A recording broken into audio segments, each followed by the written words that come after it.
ओम सर्वपितृ देवताभ्यो नमः। आप सभी का मेरे YouTube चैनल भक्ति सागर में पुनः स्वागत है। वीडियो शुरू करने से पहले आप सभी से विनम्र प्रार्थना है कि इसी तरह की ज्ञानवर्धक जानकारियाँ प्राप्त करने के लिए और सभी प्रकार की व्रत कथाएँ सुनने के लिए कृपया मेरे चैनल को सब्सक्राइब अवश्य करें। वीडियो यदि पसंद आता है तो लाइक भी करें। हिंदू धर्म में सर्वपितृ अमावस्या का बहुत अधिक महत्व होता है। इस दिन स्नान दान आदि का बहुत अधिक महत्व है।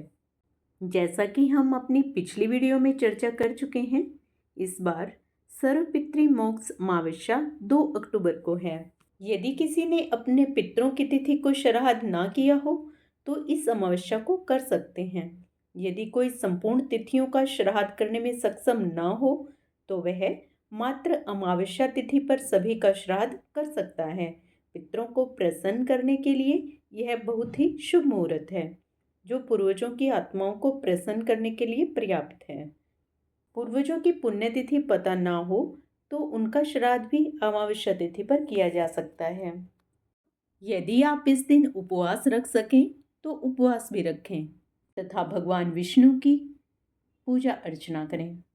प्रत्येक पर्व मनाने के पीछे कोई ना कोई कहानी अवश्य होती है। आज के अपने इस वीडियो में हम सर्वपितृ अमावस्या की पौराणिक कथा सुनेंगे, जिसे सुनने से हमारे पितृ प्रसन्न होते हैं एवं हमें आशीर्वाद देते हैं।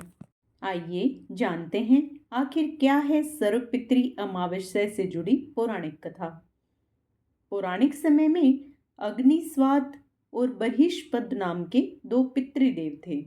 उनकी मानस कन्या थी अक्षोधा।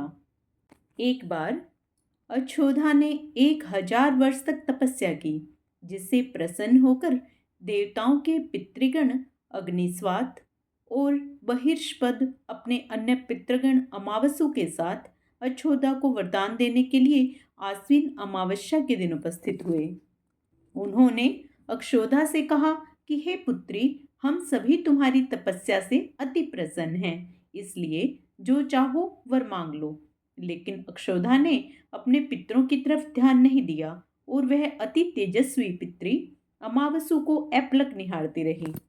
पितरों के बार बार कहने पर उसने कहा, हे भगवान, क्या आप मुझे सचमुच वरदान देना चाहते हैं? इस पर तेजस्वी पितरी अमावसु ने कहा, हे अक्षोधा, वरदान पर तुम्हारा अधिकार सिद्ध है, इसलिए निसंकोच कहो।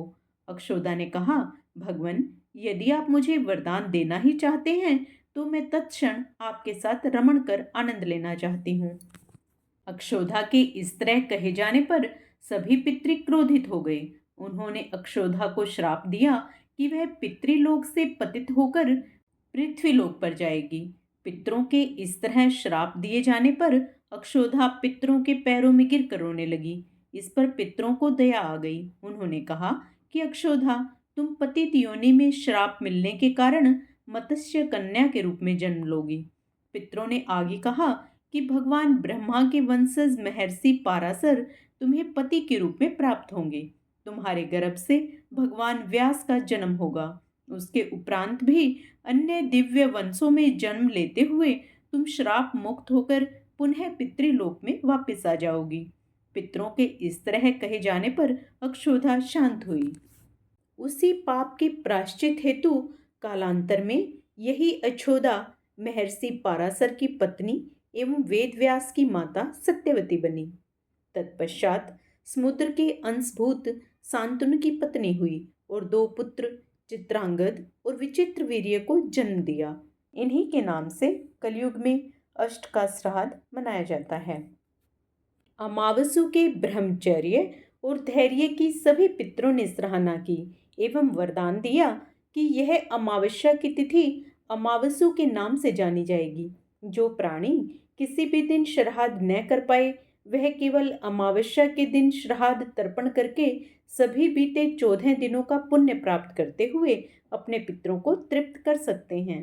तभी से प्रत्येक माह की अमावस्या तिथि को सर्वाधिक महत्व दिया जाता है और यह तिथि सर्वपितृ श्राद्ध के रूप में मनाई जाती है।